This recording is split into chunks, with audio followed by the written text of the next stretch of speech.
Hey everyone, so today we're going to be talking about the reactions of amines. Last time we ended with the synthesis of amines, and now we're going to be talking about the reactions of amines.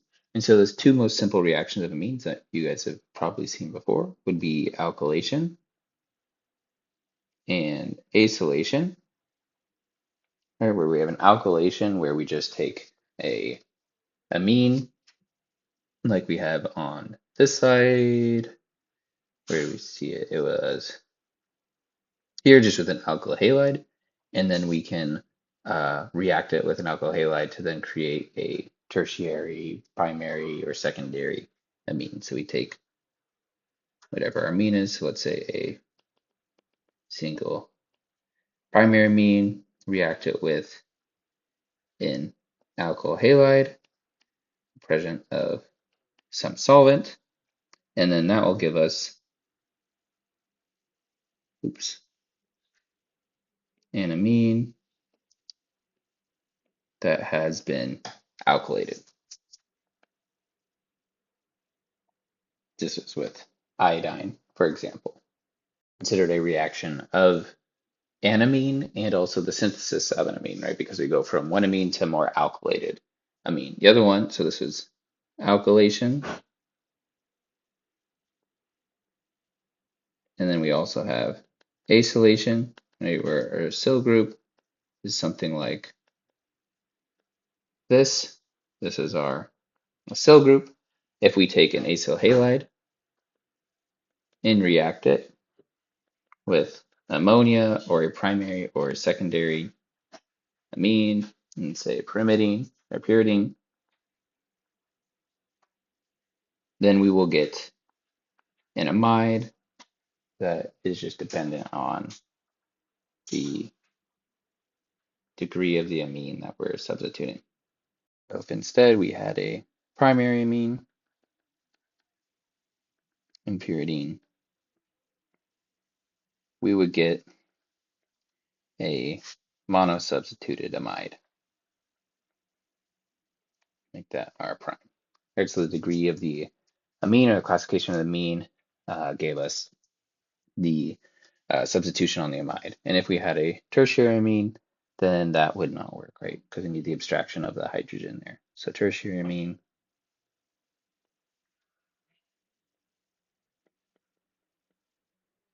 does not work. Right, so those are the two simplest reactions, which would be alkylation and acylation, both reactions that we have seen before. The next reactions we're talking about are going to be elimination reactions. And so these are called Hofmann elimination reactions. And so similar to alls, amines can be converted into alkenes with an elimination reaction.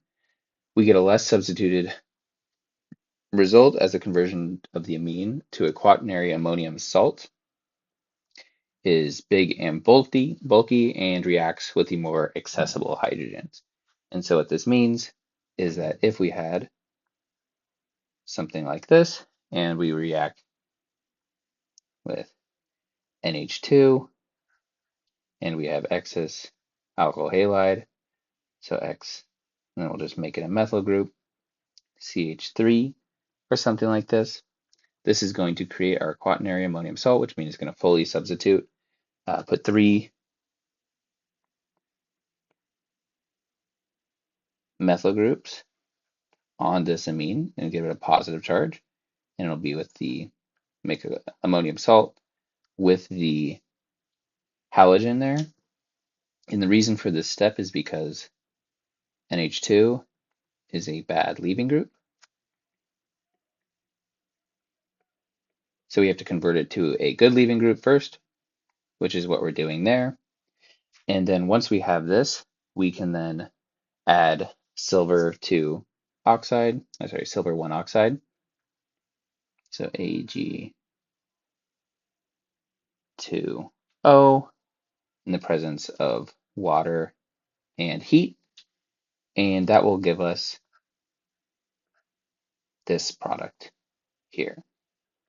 Right, so this is the majority product, which is a little counterintuitive because this product here would be the more stable alkene, but we get about 60% of this product and about 40% of this one. So this is not what we expect to see.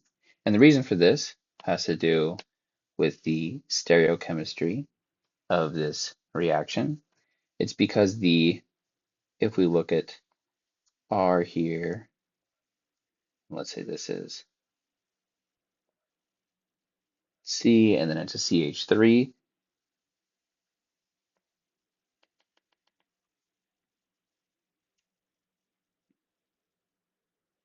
like this. And here we have the same thing. And let's actually make this the hydrogen.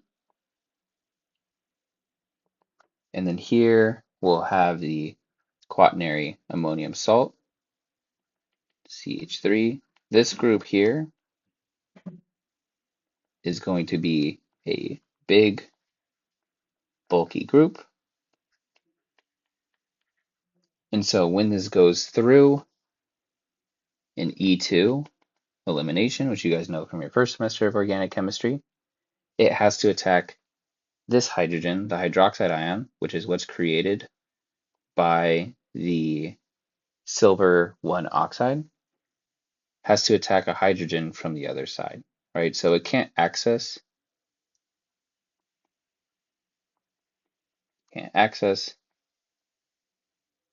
these hydrogens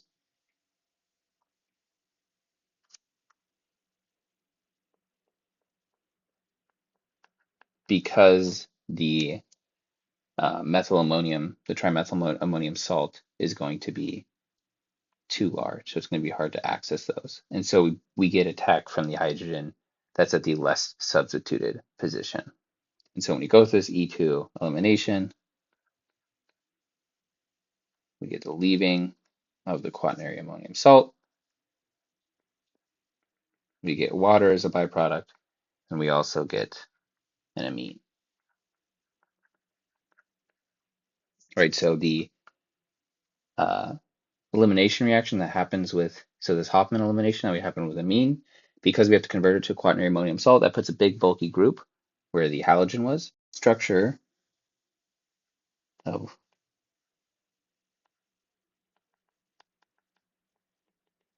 something like this, H, and then we have our ammonium, CH3, CH3, H3C.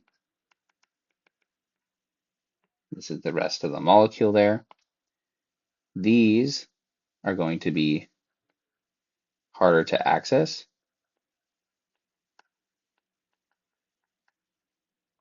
than these hydrogens right here. These will be easier to access. All right, so that's why we get a substituted, um, less substituted alkene in this case. Reaction, we talk for amines with the Hoffman elimination, so the elimination of amines, and then also the alkylation, which we've seen before, and acylation, which we've also seen before, to then generate an amide.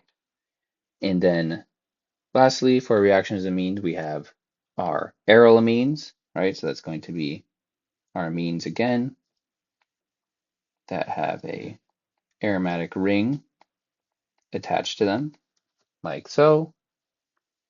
And because the amino group on a benzene ring or on an arylamine is so reactive, or sorry, not reactive, activating, meaning one substituent or one substitution further activates the ring towards further substitution. Monosubstitution is going to be a difficult result. So if we had something like NH2 and you add excess bromine in the presence of water, you would get something that's going to be tri-substituted. And these would be orthopara directors. right? So again, this was our electrophilic aromatic substitution, which we went over in a previous chapter for the mechanism for that. So it would be hard um, to singly monosubstitute this ring. I have an issue with Friedel-Crafts type reactions, right? So if we remember the Friedel-Crafts type reactions, we're using an acyl halide and an aromatic ring for nucleophilic aromatic substitution, or sorry, electrophilic aromatic substitution. Will form an acid-base complex with the aluminum chloride acid, right? So aluminum chloride acts like a Lewis acid. So if we have an aniline, right, we have something like this where you have a lone pair on the aniline, and then we have a AlCl3 Lewis acid for the reaction to proceed. So this is our Lewis acid. This is a Lewis base. And so this makes a Lewis acid base complex. And so when this happens, it essentially brings the reaction to a halt, right? So we can't do any further reactions when this happens. And so the solution to all of this is to convert the amine into an amide and then do these reactions, right? So we convert the amine into an amide and then we can do these reactions. And so the easiest way that we can do that, and aryl amine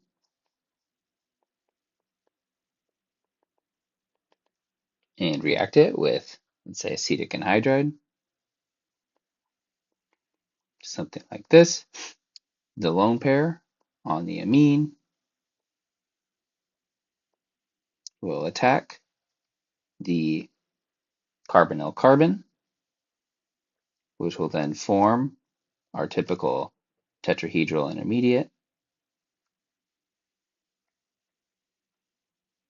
O minus.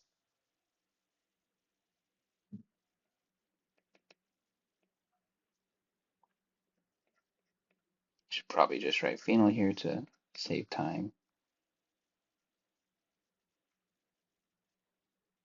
In the drawing of this structure. And what happens is we can then get the acyl group, or sorry, not the acyl group, the plate looking group to then act as a leaving group. So now we get reformation of that bond, and then this can act like a leaving group here.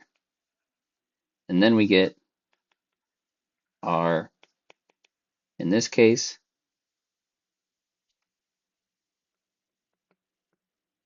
monosubstituted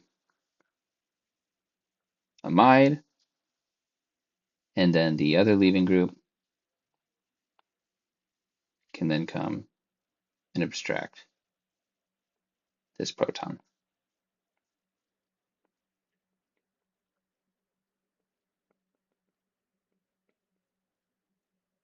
And so then we end up with our amide, our aryl amide here. Have our aryl amide. We can then do other reactions with our aryl amide,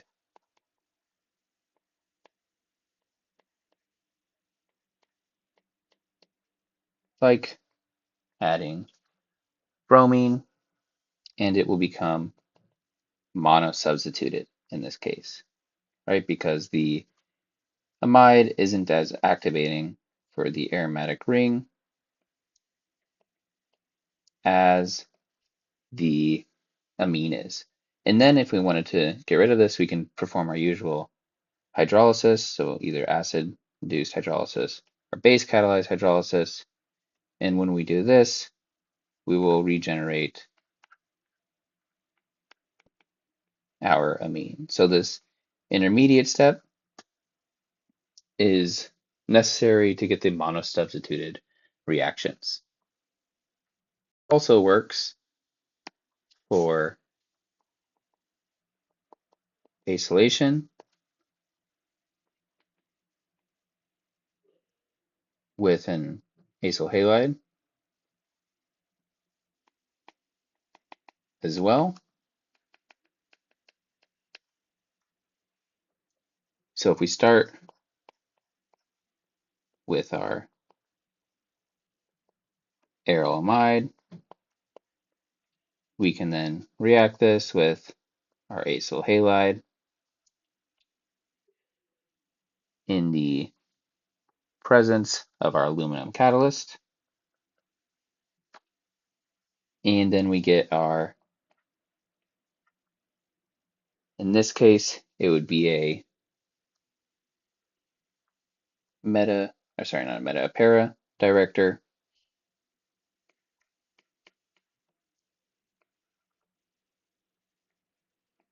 H.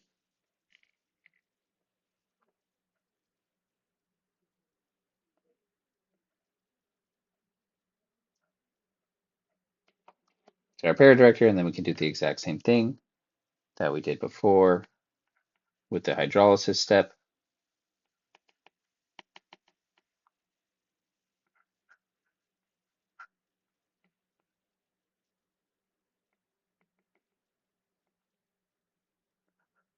And we get our Friedel-Crafts reaction.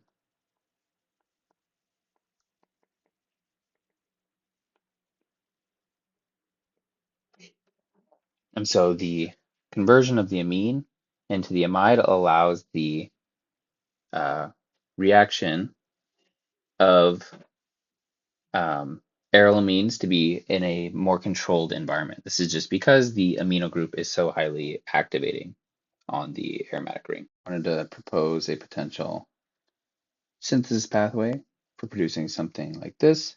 Let's say we're starting with paramethyl aniline, and we wanted to get to a monosubstituted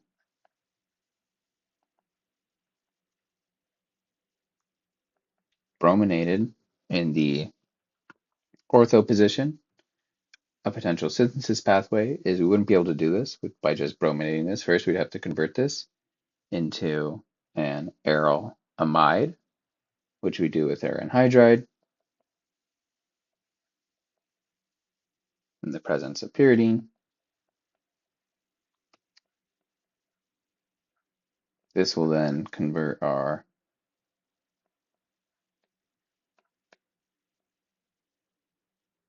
amine, arylamine, into an amide. Then we can brominate it,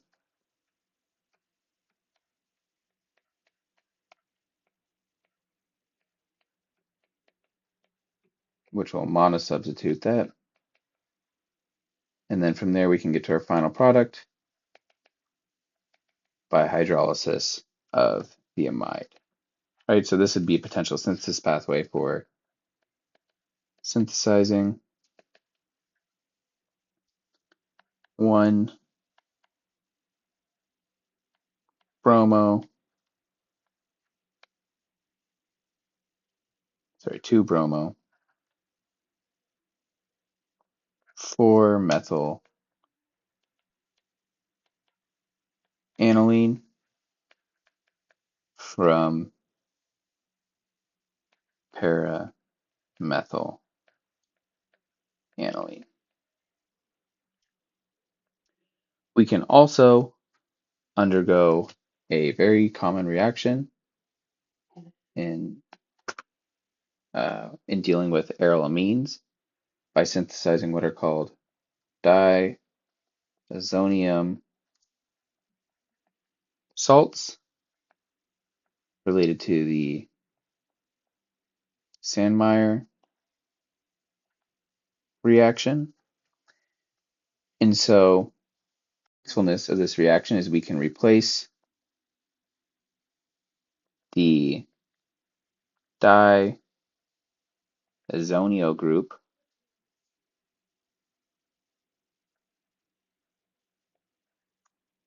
with other nucleophiles. And so if we had something with aniline, we can use nitric acid to then make, in the presence of sulfuric acid,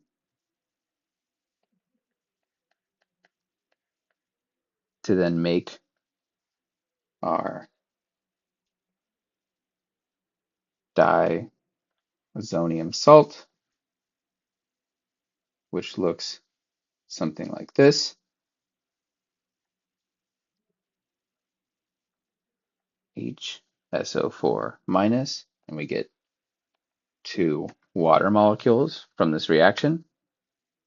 If we then take this compound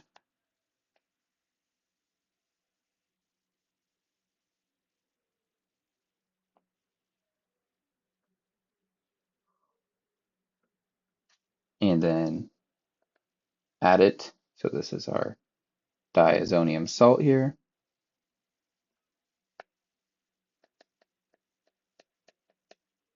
and we add a nucleophile, we can then replace this diazonio group with whatever the nucleophile is. And this is a way that we can synthesize other types of substituted amines and activate slash deactivate rings or put them in specific directing positions that wouldn't otherwise be possible. So some examples of this would be if we wanted to brominate,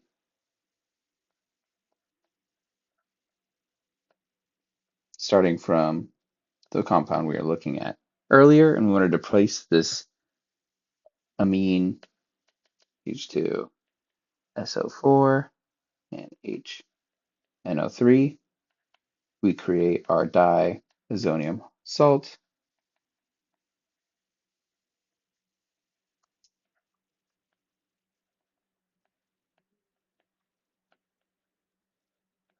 and we can then brominate it. Usually copper catalyst is required for this, and we will replace this group with the bromine nucleophile. And this is the Sandmeyer reaction. Because it can be used with many different nucleophiles, we can have halides, hydrides, cyanide, and hydroxides, and even more nucleophiles that can be used to do this. And the sequence is usually we have nitration with nitric acid. Then we have the reduction of the uh, diazonio group, followed by diazotation, and then nucleophilic substitution.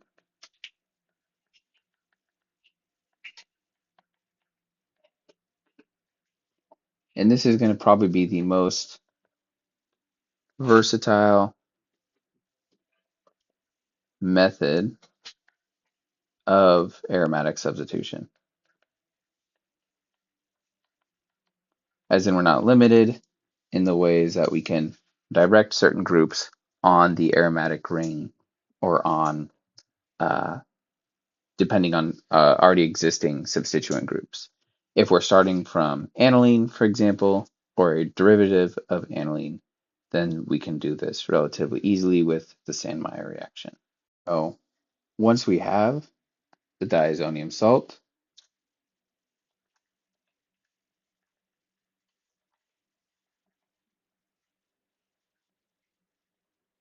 say we have our diazonium salt here, say this is our starting compound since we've been using this, we can then use a halide with a copper catalyst,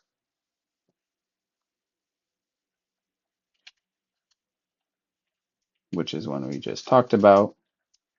We can go from there. We can use cyanide with a copper catalyst as well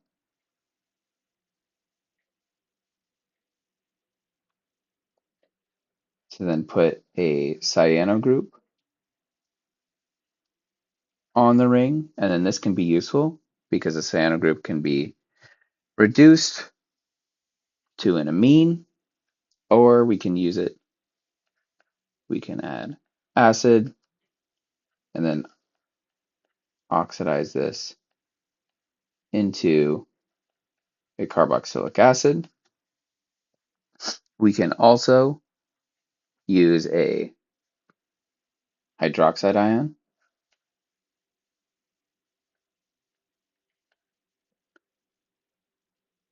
in the presence of copper nitrate,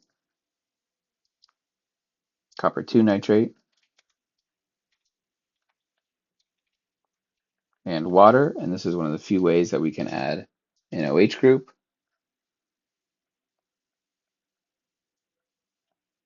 to create phenol for an aromatic ring.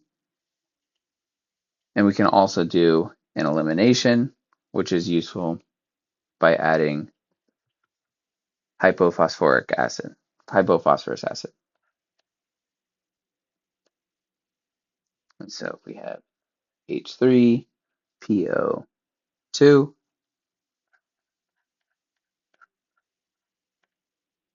We can get something like that. And that would be useful, for example, if we want to put, let's say, halogens on this compound first, and then in positions where they wouldn't be normally accessible because of the activity of the methyl group that's on the ring for the activation properties of the methyl group. And so this would be useful if we want to put substituent groups in places where they wouldn't normally be directed to on the ring. And so this is a very versatile way for aromatic substitution. And we can also have diazonium coupling reactions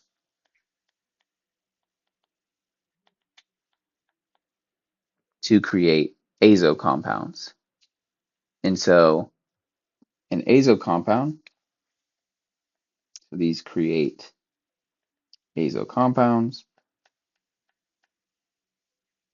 and an azo compound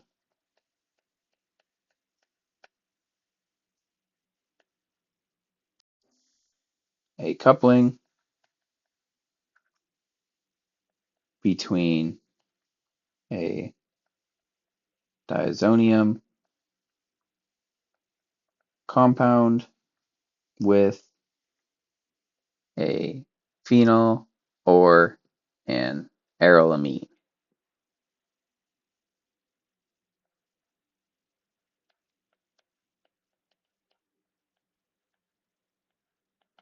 And so if we start off with something, we have our diazonium salt. We add either a phenol or an aryl amine. So B in this case could be OH or NH2. This will then create an azo compound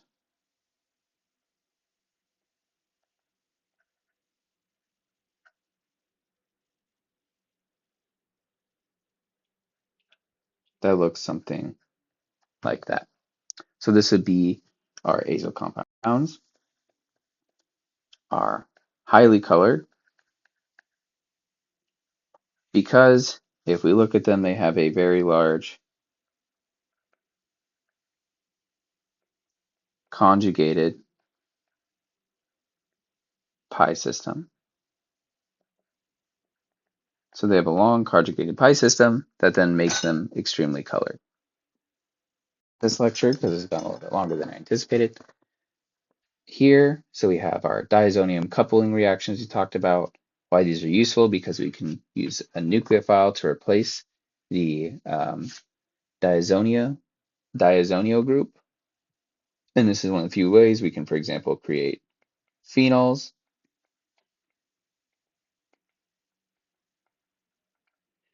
And then we also look at the proposed mechanism for why we can do this when we're starting from an aniline, which is what a lot of our reactions are focused on for arylamines here.